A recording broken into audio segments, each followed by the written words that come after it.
Hello, everybody, and welcome to another episode of Flickering Dreams. This is actually quite exciting for us because this is the first one that we are effectively doing on a monthly basis when we're looking back at the films of the month and declaring what our favourites and our least favourite film is of the month, as well as having a good kind of natter about those films on the way. Joining me, as always, or as nearly always, is Andy Godfrey. Andy, just introduce yourself briefly. Author of Confessions of a Christian Film Critic.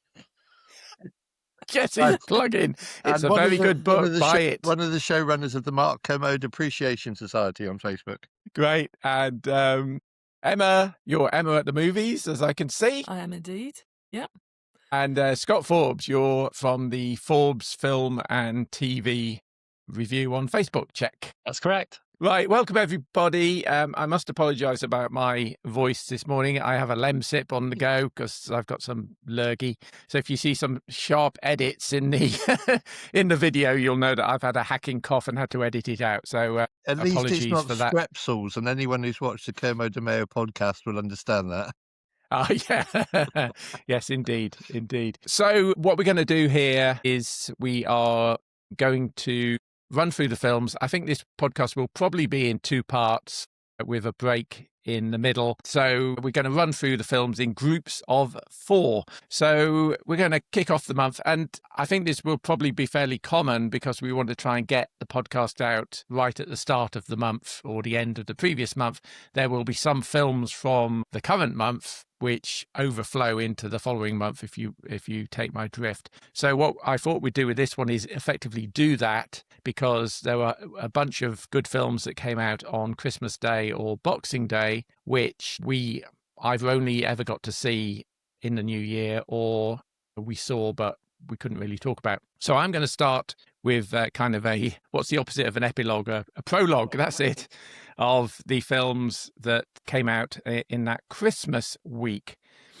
So let's take a look at those.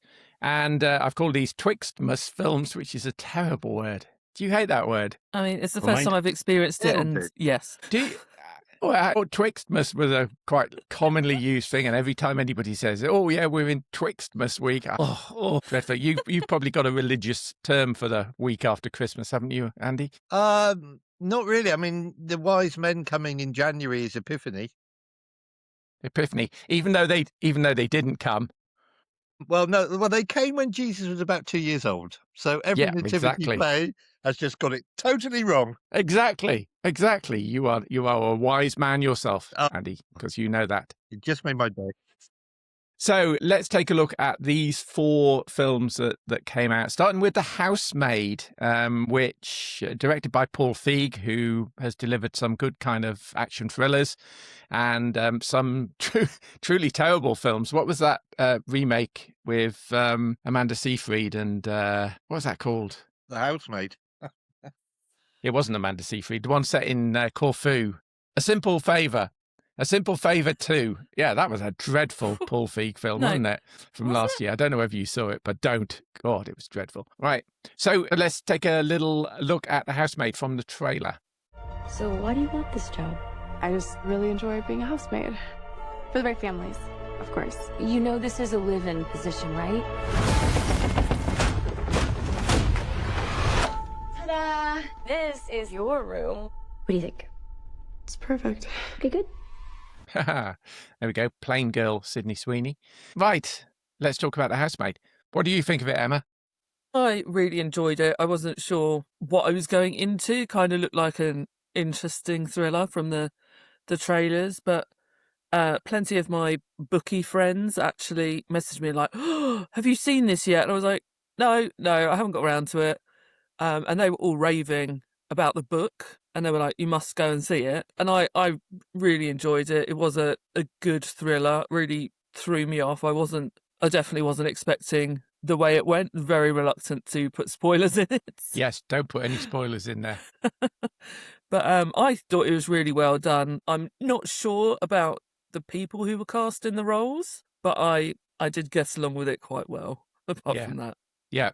I mean, Brendan Sclaler playing the husband caught up in the middle of it He's like an archetypal beefcake, isn't he? In his little white singlet there.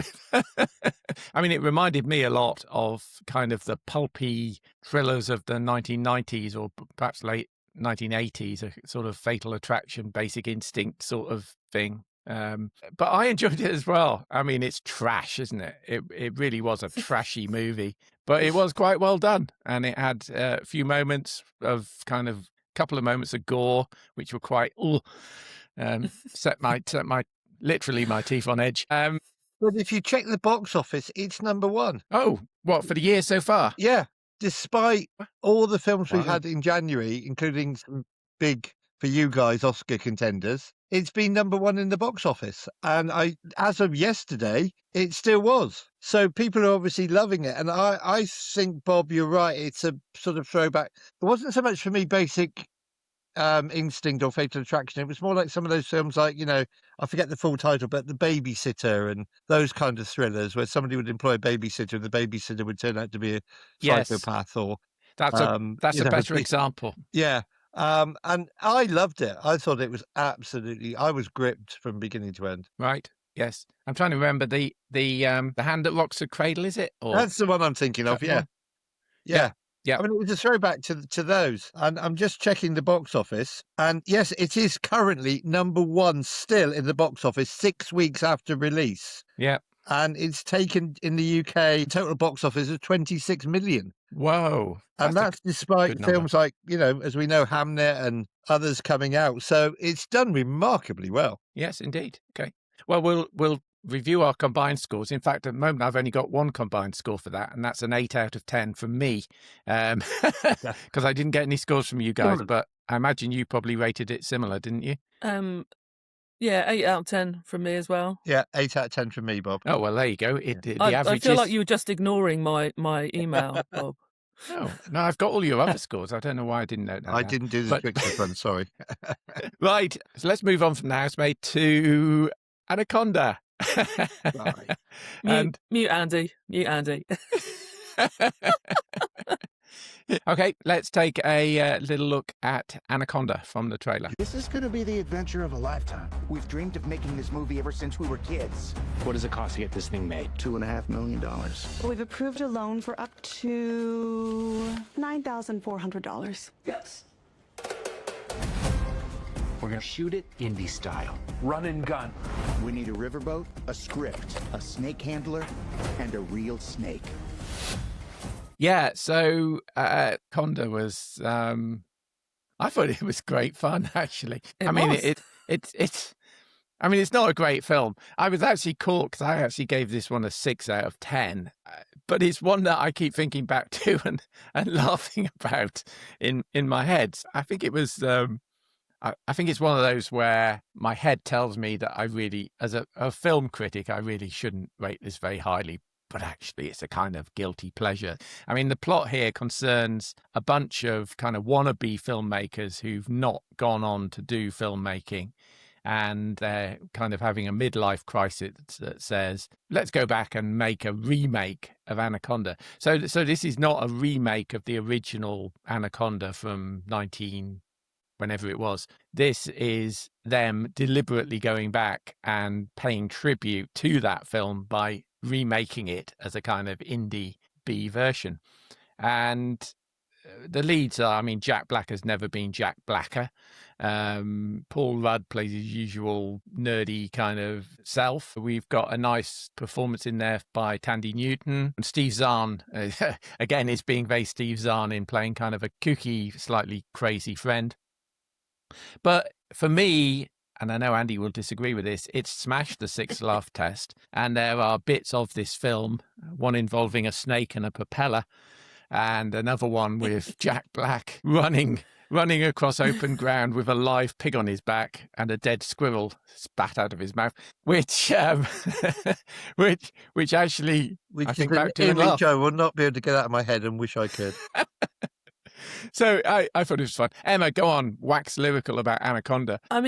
Genuinely, I just had so much fun. I was laughing so hard because it is a terrible film, as you say, but it was just hilariously amusing. It was just that light relief you need, like, coming out of Christmas, going back to work. Nice. Didn't have to engage my brain. Loved it. Amazing set piece at the end, which just, again, by that point of the film, I was just so hyped up, having fun, that it was amazing. I think I was actually the only person in the screen to say I was not holding back. I mean, I was snort laughing the whole way through. Yes, I was one of three people in the screen, and we were all doing the same, actually. So that was quite funny. It was just light-hearted fun. Yeah, it's just fun. It's a very Naked Gun film in this group. I feel that I loved it. And oh dear, Andy, with a contrary view, I think the fact that there was a grand total of 4 of you watching it says it all. that just says that we're the only ones with good taste, Andy. No, it doesn't. If we hadn't already done our worst of the year, this would have been in my top 5. I didn't laugh once. I thought it was terrible. The acting's awful. As you've said yourselves, it's a terrible film. And I just don't want to say any more about it, really. I want to try and forget, particularly that image of Jack Black with a pig on his head and a squirrel in his mouth and whatever it was sticking out of his trousers. I mean, just total ludicrous from start to finish. And yes, I have a sense of humour, and I've said in the previous pod, I love the Naked Gun films, the originals and Airplane and all those. This just... Oh, talk about a snake in the Garden of Eden. Blimey. Right. Okay, let's move on from Anaconda then to one of the big Oscar hopefuls, Marty Supreme, which actually came out on Boxing Day. Let's take a quick look at Marty Supreme. I have a purpose. And if you think that's some sort of blessing, it's not. It means I have an obligation to see a very specific thing through. And with that obligation comes sacrifice. Everything in my life's falling apart, but I'm gonna figure it out. Do you need any help? I could help you. I know it's hard to believe, but I'm telling you, this game, it fills stadiums overseas. And it's only a matter of time before I'm staring at you from the cover of a Wheaties box.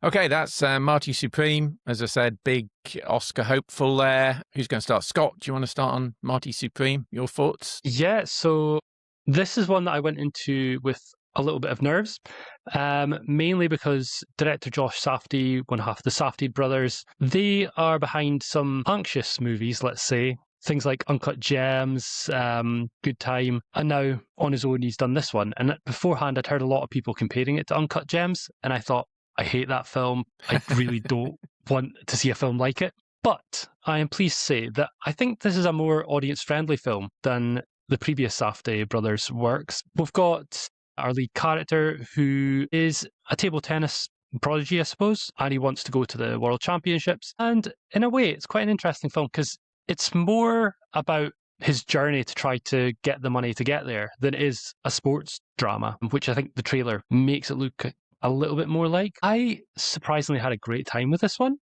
I thought, although it's quite long, I think it's like 2.25, 2.5 hours maybe, it didn't feel like that for me. It passed by pretty quickly because there's so much going on. Lots of different adventures that he gets, that he finds himself in, some legal, some not. Most not. Going into spoilers on that? Most not, yeah, you're right. The thing is, he's such an annoying character. Like, he's so hateable as a person, but as our protagonist, Timothée Chalamet brings so much charisma to the character that don't know if I would say I was rooting for him, but I certainly wasn't rooting against him. It was a weird feeling, to be honest. But yeah, I thought this was a bit of a ride, and you've got great supporting performances throughout. Gwyneth Paltrow in her first movie in 7 years. And you've got Odessa Azion. Yeah, it's been a while. Wow. Popping up. We might speak about her a little bit later. Yeah, I think a big surprise, a pleasant surprise for me, this one. Yeah. I thought Kevin O'Leary was very good as well as his kind of sponsor. I didn't know who he was, but I saw other people saying that he was one of the Shark Tank. What in Britain we have Dragon's Den, they call Shark Tank in America. Right. So not an actual actor, but I didn't know that. I thought he was fantastic, and I only realised later he wasn't actually an actor. Yeah. I mean, I guess whether you like this film or not will depend on whether you can get on board with Chalamet being such a unlikable character. I mean, I thought it was a really interesting and interesting film, and I mostly enjoyed it. The illustrious Mrs. Movie Man absolutely hated it just because she absolutely hated Chalamet's character. Andy, your view? Yeah, basically what Scott said. I mean, I enjoyed it. I think I would give it a 7 out of 10 because I did think at times it was a bit all over the place, and I thought it was a bit too long. It kind of lost its focus at points, and went off on tangents that I wasn't expecting, but I was kept thinking, let's get back to the main story. Yeah, that dog thing. Yeah, exactly. Yeah, literally a shaggy dog story. It really was. So yeah, I can see why it's nominated for all these awards, and Chalamet gives a good performance. But I gave it a 7 out of 10. But overall, I enjoyed it. Whilst I had a few reservations, and it was at times a bit of a mess. Mm-hmm. Yeah, and Emma? Yeah, I mean, I think, as Scott said about, you get the impression from the trailer it's very much going to be a sporty, like more sports than drama movie, perhaps. And I love sports films. I don't understand why. I hate doing sports, but watching it, absolutely fine. So I think I came out more disappointed that it was more drama heavy. And I know, obviously, the character is annoying. Really annoying, and I know it's just the character. It really wound me up the whole way through, and I found it really distracting that he was such an idiot, and I wanted to slap him in the face several times. I mean, to be honest with Chalamet, maybe that's just me.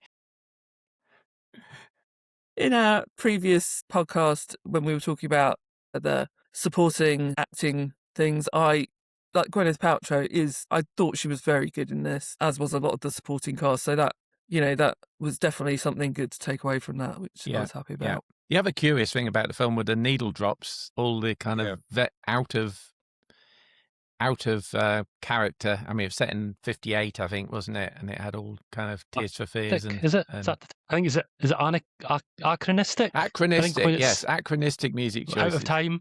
Yes. Yeah. I actually heard some reader wrote into the Commode and Mayo Take program that said that originally it was supposed to be set in the 70s and 80s with an older Marty looking back in flashback at his career and talking to his granddaughter or something.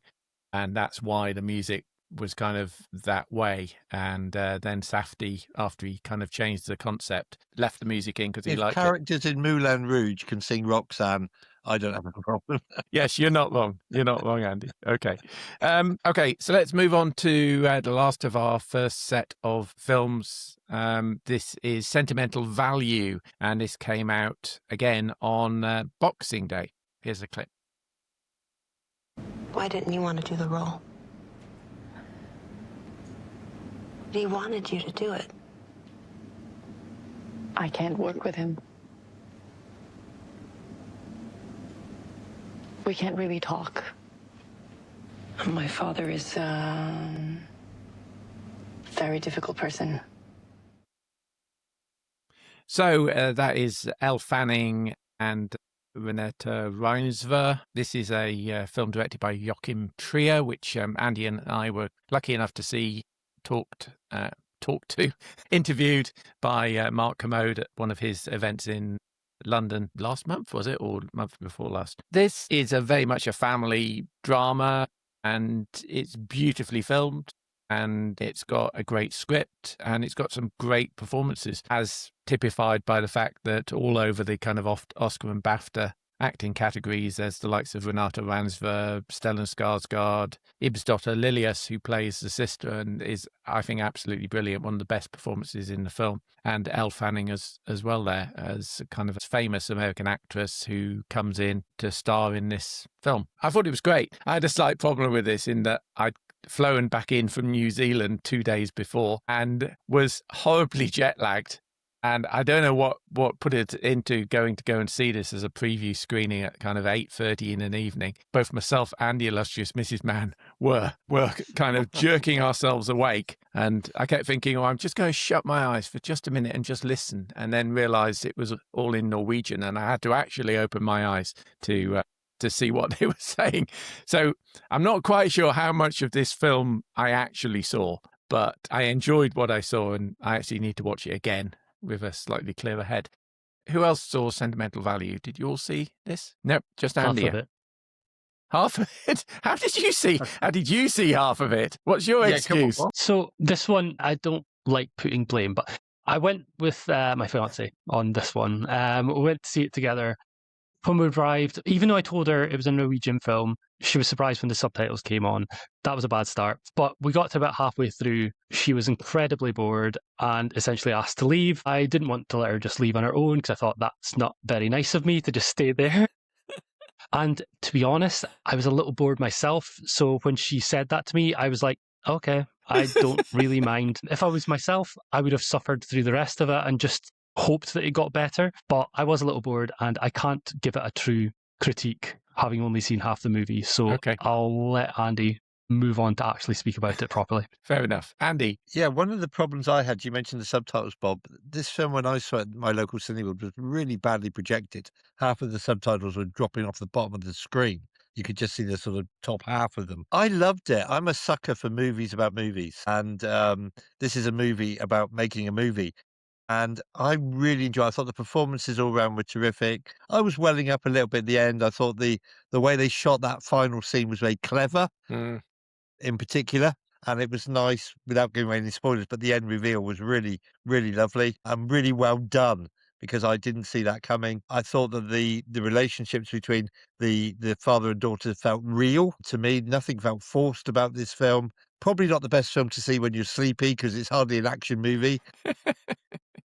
You know, it is a talkie and it's got subtitles, but I really enjoyed it. I gave it a 9 out of 10. I thought it was just a lovely, warm hug of a film. Yep, indeed. Yeah, I thought it was great. I thought the house was one of the characters. The house at the beginning is kind of introduced as a character in the film, and it really becomes one. I was going to jump in there, Bob, and say, I know this isn't an awards podcast today, but you mentioned that all 4 actors got Oscar nominations. What do you think about the fact that the SAGs gave them absolutely nothing? No actors got nominated for SAG awards from the film. The contrast is amazing. That is amazing, actually, isn't it? Yeah. No, I thought the script was brilliant. Like you said, Andy, I didn't know how it was going to unfold. I thought Nora was a fascinating character, really complex and tricky. So I enjoyed it as well. So this is what we kind of collectively voted for those films: an 8 for The Housemaid, a 7.5 for Anaconda, thanks to my 6 and Emma's, You guys are so kind. 7.0 for Marty Supreme, and an 8.0 for Sentimental Value. So let's go on to our second batch of films. And these are the films in the first couple of weeks of January. We've got Song Sung Blue, we've got Hamnet, we've got 28 Years Later, The Bone Temple, and we've got The Voice of Hind Rajab. January is a great year for the movies, isn't it? Look at those 4 films, and I haven't seen the last one, but those first 3. Okay, so let's start off with a real crowd pleaser, I think. Song Sung Blue. Here's a clip from it. What do you think? You don't want to be a Neil Diamond impersonator. You want to be a Neil Diamond interpreter. I was looking for the right way to say it, and you just came right out and said it. Tell your mama, girl, we can't stay long. We should call ourselves Lightning and Thunder. We got things we gotta catch up on. So you be lightning and I be thunder. Yeah.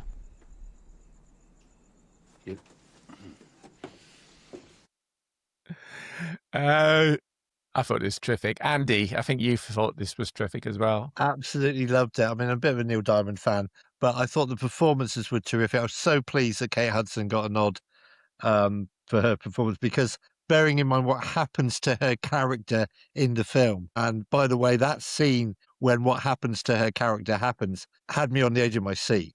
I mean, I was sat there really going, what the heck? Because it was just stunning. It was beautifully shot. It was amazing. The music is terrific. We know that Hugh Jackman can sing, and that he because he was in Les Miserables, and he's been in a number of stage musicals over the years. Greatest Showman, of course. Greatest Showman.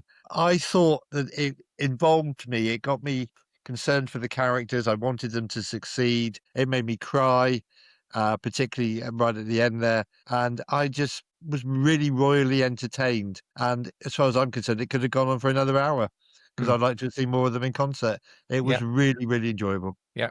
I think this is one of the first films where we've all actually seen it. So yeah, I mean, as Andy's said, Neil Diamond is very much something that I remember from my childhood and like hearing my family play it all the time. So I loved the music, and they're both so talented that I would really love Kate Hudson to win for this, because I just thought she was amazing. And I feel like I don't see her in anything like along these lines. It's always rom-com-y type things that I seem to catch her in. But yeah, I was enthralled from start to finish. And I just thought having all of the other performers sort of that come in and out as you go along, I just love that dynamic when they're all being different singers and stuff. And it was such a lovely ensemble that, yeah, I was enthralled all the way through. Scott, anything to add? I'd love to echo what these guys are saying. It was such a feel-good movie in so many parts, but you also had that emotional drama with the pathos through certain sections. Chapman, Kate Hudson, both amazing. I think she should have been in supporting actress. I think if she was in supporting actress, she could have won. I think there was she would have had more chance there. But yeah, I agree. That's awards chat. That's for a different day. In terms of, the film, music was great. I think I know some Neil Diamond songs. I think this film introduced me to a few others that I didn't know. Yeah, I think it's one of those that people, particularly this time on month when there are a lot of awardsy type films, a lot of people can dismiss a film like Song Sung Blue and just be like, oh, that's just a popcorn flick for the normies, just basic audiences to watch that. It's not proper cinema. But I don't care. In this situation, I consider myself a normie. I lapped this up so much. And like Andy, I could have watched it for longer. It's definitely one that I'll be watching again at some point when it's available on streaming. I think this is one I would even buy on a disc to kind of watch. I think we should also add that if people haven't seen it, they should watch the documentary, which is on YouTube. Same title, and the documentary is well worth a watch. Yes, I've been meaning to do that. It's a good prompt, Andy. Yeah. No, I thought it was wonderful. I mean, the story, again, without spoilers, bits of the story are just so bizarre that you think, this is ridiculous. They've taken a true life story and added all this sort of ridiculous stuff to it. But you look into it, and most of it, I mean, it's been embellished a little bit. Most of what happens in this story actually did happen in this story. It's most bizarre. But yeah, I thought it was terrific. I thought my only criticism of it was that given that Neil Diamond has such a huge catalogue of songs, some of the songs got trotted out a little bit too much repetitively for me. And I think there was some rights issues going on. I kind of assumed that might be the case. But if they'd spent a little bit more money on, because they had Neil Diamond's blessing and backing to kind of make the film, if they kind of leaned on Neil Diamond a bit and said, can you let us play a few more of your songs, and mixed it up a little bit, that would have been better for me. But no, a real crowd pleaser, a really good film. Moving on, next one up is Hamnet, which is obviously one of the big Oscar contenders. And I think we've got a bit of a division here in our views of Hamnet, but here's a quick clip from Hamnet. What do you see? I see a landscape. Oceans. You're having twins, my girl. Undiscovered countries. What do you wish to do, Hamnet? I shall be one of Father's players. Will you be brave? Yes.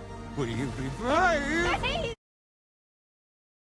So that's Hamnet. And I saw this one at London Film Festival, and that ending really, really gets to me. And I guess whether you really go for the film or not depends on whether you see that ending as exploitative or you go with it. And I went with it. Jacoby Dupe, there you saw playing as the young Hamnet, was quite extraordinary. And his brother is actually, can't remember his brother's name now. Noah Dupe, yes, of course. He plays the player at the end as Hamlet in the play, and he also is quite brilliant. But the star of the show here for me was Jessie Buckley, who, I mean, if she doesn't get the Oscar for Best Actress, I would be very disappointed indeed. I thought it was, what's the right word? Magnetic. I thought it was a magnetic performance from Buckley. Just beautiful. And Paul Mescal as well was very good. I was very surprised he didn't get the nomination for the Oscar as well, although it's a pretty tough field this year. I thought the cinematography was great. I thought the production design, the way that the Globe Theatre was recreated and looked was great. The only thing I really, really didn't like about the film, not enough for me not to give it 10 out of 10, but there's a scene near the end of the film where Paul Mescal is standing by the River Thames looking into the swirling dark waters. And then he says a line, and I could see him thinking about what he was going to say. And I was thinking to myself, no, don't say it. Don't say it, Paul. Don't say it. I know it's in the script. Just don't. Don't say it. And he said it. And I thought, oh, no. Right. So it's maybe a little thing, but it really irritated me. Emma, you really liked Hamlet. So before we turn to these other grumpy two men, let's anything to add to my comments? No, I mean, yeah, we covered a lot of it in our awards chat the other day, but exactly what you said. I love Jessie Buckley.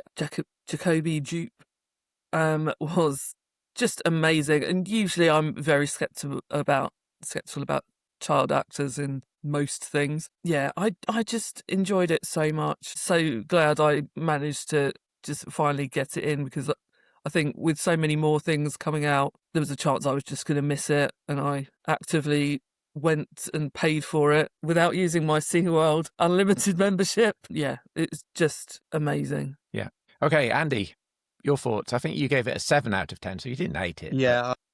I mean, Jessie Buckley, incredible.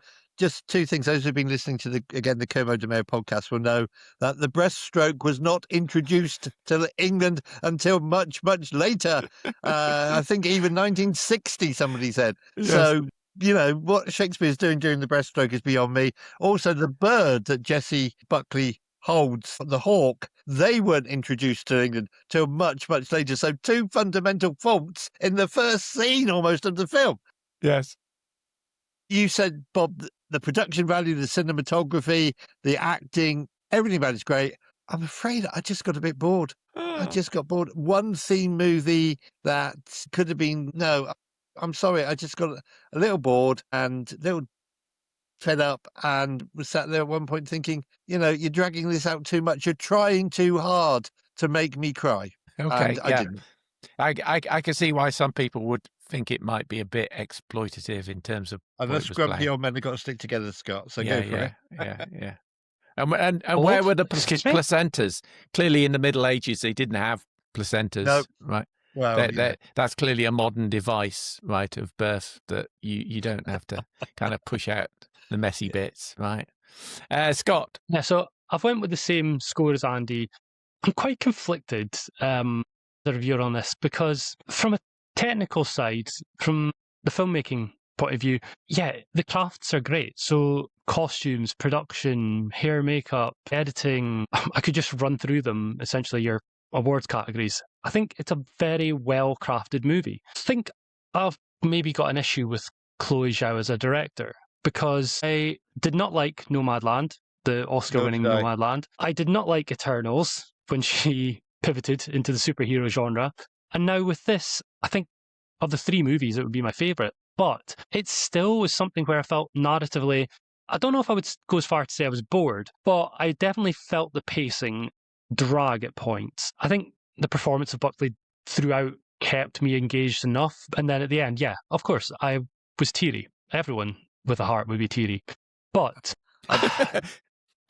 Andy has no heart. Yeah. I'm a tin man. I would say it's a good film, but it's not a personal favourite. I didn't love it. Yeah, well made, but I didn't love it personally. Okay, that's fair enough. Okay, so let's move off from Hamnet on to another of the big films of January. And again, I think, yeah, it's very fair to say that this one divided us all. This is 28 years later, The Bone Temple. Here's the clip. Oh, I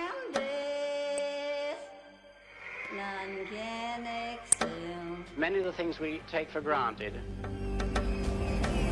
will one day pass away completely. I open the door of heaven and hell. When that time comes, men will no longer communicate. Okay, thankfully for this PG-rated podcast, that was a long shot of the big fella with the big stature, shall we say. Right, 28 years later, I say we were quite divided on this. I gave this a 9. Andy, you gave it an 8. Emma, you gave it a 7. Scott, you gave it a 5. So let's start with you, Scott. Your thoughts on 28 years later, The Bone Temple. Maybe I'm feeling a bit harsh with it. I really enjoyed 28 Years Later that came towards the end of last year, the first part of this trilogy. This one takes place almost immediately after that film, and you basically find our protagonist, the young boy Spike from the first film, caught up with some interesting deviant people, led by Sir Lord Jimmy Crystal, played by Jack O'Connell. And this is a bunch of essentially Jimmy Savile tribute. I don't know how to describe them, but fanatics in a way. It's a group of people that are led by this psychopath who, I'll be honest, I never really got on board with this storyline. I think that it was unnecessary in this. I know they're not zombies, but they're infected, but for the sake of it, let's just call them zombies. A zombie movie genre film, to come into the human side of them, I just wasn't engaging with them. I think Jack O'Connell did well at being crazy. The accent was interesting. He's actually from Derby, and you hear him interviewed. Again, he's got an interview on the Commode and Mayo Take. We ought to get sponsored by them. We're giving them so many plugs. But hearing him give that accent and then thinking, hang on, this is the same guy as Jimmy Crystal in 28 Years Later, and also the farm hick guy in Sinners as well. And you think, is this really the same guy with that accent? Yeah, it was really good. Yeah. Sorry, I interrupted. Very different. No, but so that whole side of it, I could have done without all of that. Didn't care about it at all. The stuff with Ralph Fiennes, more interesting for sure, and the relationship that he's got going on with Samson, who is the alpha infected.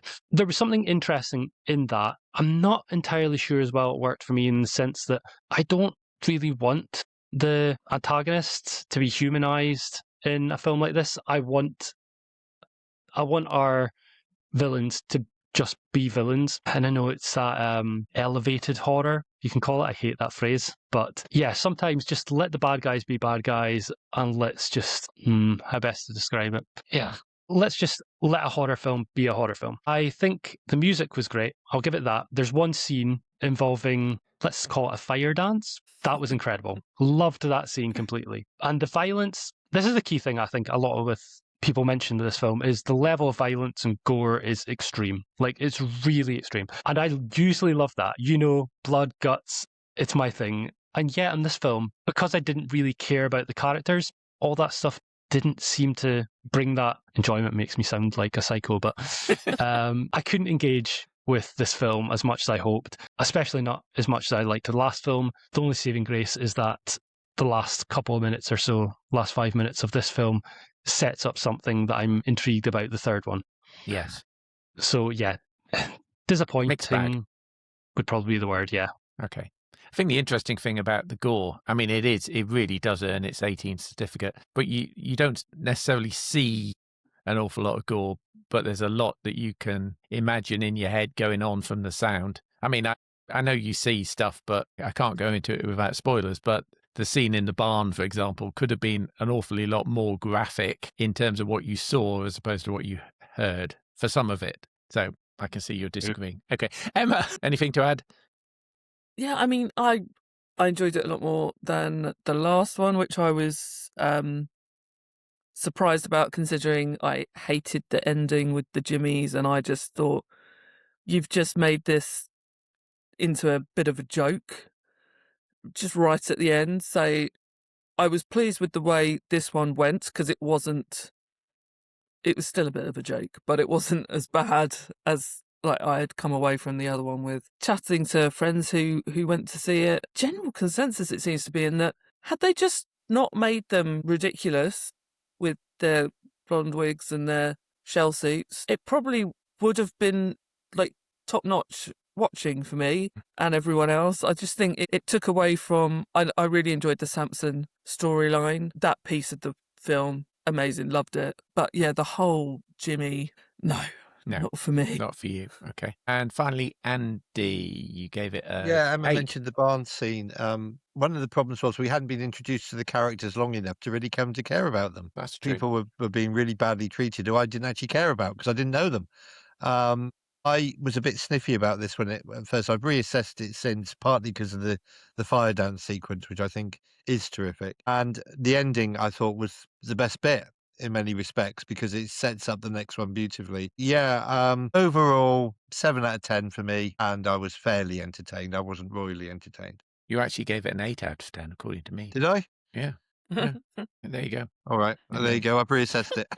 I saw this in Portugal, so I got my my habitual 6-minute cigarette break in the middle of the film, whether I wanted it or not. I thought it was I know you've taken a different view, Scott. I thought it was a wonderfully, deliciously perverted twist on who the bad guys were in this zombie apocalyptic world. There was a bunch of psychopaths who were being even more unpleasant to their fellow man, as it were. But the Ralph Fiennes bit, I thought the scene between Jack O'Connell and Ralph Fiennes where they first meet was terrific. I love that performance. Another thing which I couldn't quite get my head around, because I think at the end of the last film, the community on, is it Lundy Island or Holy Island, they were all there, and the kid Spike just kind of crept away. So I couldn't quite work out why this kid, when he was kind of escaped, why he didn't just go back there, and he kind of clearly disappeared off to the Highlands or wherever. Well, it's actually Cheddar Gorge. Yes, Cheddar Gorge, wasn't it? Yeah. But yeah, so I couldn't quite get that in my head as what happened to that community on the island and why Spike wouldn't have wanted to go back there, because his father was still alive as well, wasn't he? So yeah. It's strange they just completely forgot about that community and just no mention of them at all for this whole film. So that was a little bit odd for me. But overall, I thought it was a terrific film. The last film in this section is a film which I think maybe only Andy you've seen, and that is The Voice of Hind Rajab. Here's a quick clip. This is foreign language, so anybody listening to the audio of this, my apologies, but it's only like 10-second clip, so stay tuned. الو طوارئ الهلال الاحمر رام الله الضفه الغربيه عمر معك تفضل. الو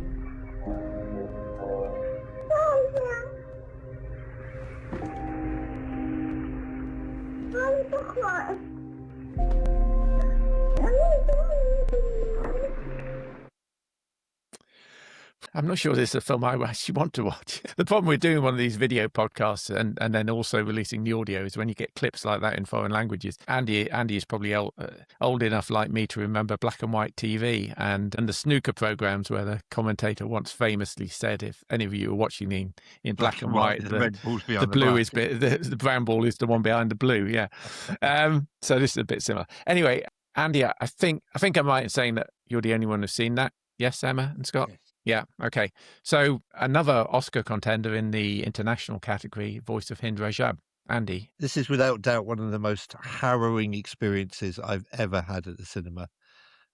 So we are in January 2024. We're in Gaza. The Israeli army have ordered the evacuation of a part of Gaza. A family get into a car, including a 6-year-old girl. The family phone the Palestinian Red Cross. As they do so, as the phone is picked up, the Israeli army shoot everybody in the car. The little girl, 6-year-old, survives by diving between the seats. The rest of the film is basically, as we saw in the trailer, the little 6-year-old girl on the phone to the Palestinian Red Cross saying, "Please come and get me. Please come and get me. There's red everywhere," she says. Now, this is a true story. The recordings that you hear are the actual recordings of the actual phone calls. So this is absolutely authentic and genuine. It is horrific. There was an ambulance a few miles away, but because of bureaucratic red tape and because of the Israeli army taking the stand they did, the ambulance took 4 hours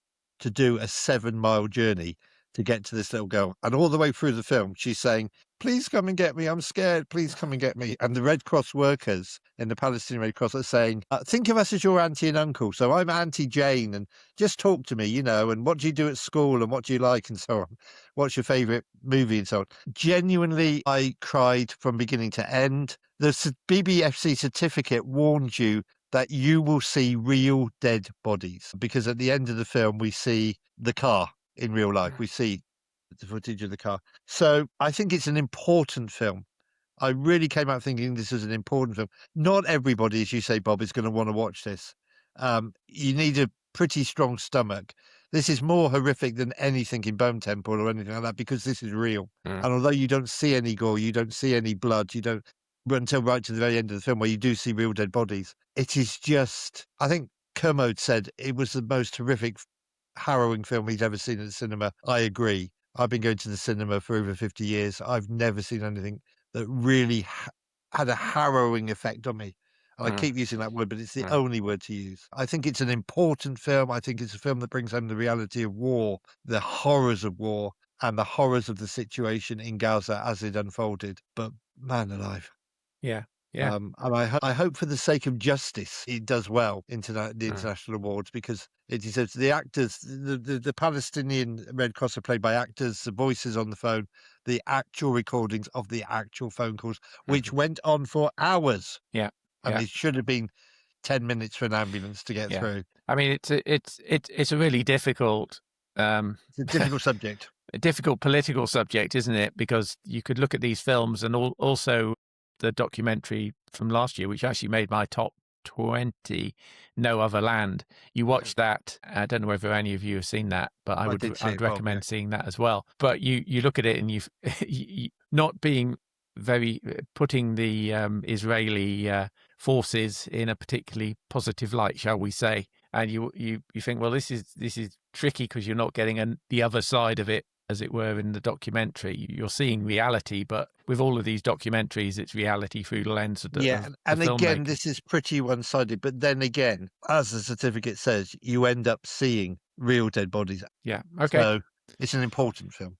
Right, so that's the end of our middle section of films, and these are the scores we gave to those. Only with one vote, but that's Andy's 10 out of 10 for The Voice of Hind Rajab. Then next up in favour there is Song Sung Blue with 8.75. It was only me being a bit of a grumpy bastard, only giving it an 8 instead of a 9. Hamnet gets an 8.5 and The Bone Temple a 7.25. Right. So we will end this first part of the podcast here. Before we do that, Andy, do you have 3 questions for us from your quiz to test us? Yeah, I do movie quiz nights. So 3 taglines for you. Okay? So I'll give you 3 taglines for movies. All you got to do is name the film. Okay. Number 1, and I use these in my quiz: Escape or Die Frying. Escape or Die Frying. Dear. Number 2, Meet James Bond. His incredible new adventures, his incredible new women, his incredible new enemies. Okay. Number 3, This Time It's War. So Escape or Die Frying, Meet James Bond, his incredible new adventures, enemies and women, and This Time It's War. This time it's war. Oh dear. I don't think we're going to do very well at this. You do tough quiz questions, Andy. I thought they were quite easy, actually. They're only easy if you know the answers. Well, I can give you some clues. No. Let's see how we did with that. Emma, what did you get? I've got no clue. Absolutely no clue. Of any of them? Yeah, praying for your son. Oh. Scott? First one, Finding Nemo. No, but it is an Escape animation. or Die Frying. It is it is an animation. Oh, I thought it was Volcano, so I'm way out. No. Die Frying. Animation. It's a great tagline, actually. Oh, is it Ratatouille? No, you don't fry a rat, do you? Well, you could. Go on, you're going to have to tell us. Okay, so Escape or Die Frying is Chicken Run. All right, hang on a minute. Let's do the second one. Oh, it's Chicken Run, right. Second one, I think, is Dr. No. I forgot what the second one was now. Meet James Bond, yeah. Yeah, that's From Russia With Love. From Russia With Love? The thing is, because it says Meet James Bond, everybody thinks it's Dr. No, the first one, but it's not. And This Time It's War, which I'm supposed to get. Yeah. I mean, I've thought Mr. and Mrs. Smith there. This Time It's War is Aliens. Yes. Well, we scored a grand total of 0 out of 3 between us there. Should have gone for You'll Believe a Man Could Fly, shouldn't I? Hold those questions, Andy, and we'll do another 3 questions at the end of the next podcast. So we'll draw this one to a close at this point, and we will be back in the next podcast, which will be released tomorrow, with the remainder of our January films. So we will see you soon. Thank you so much for listening or watching Flickering Dreams. You can find the video version on YouTube and the audio version on all major podcast platforms. And don't forget to subscribe so you can get each of the weekly episodes as they are released. We'll see you at the movies.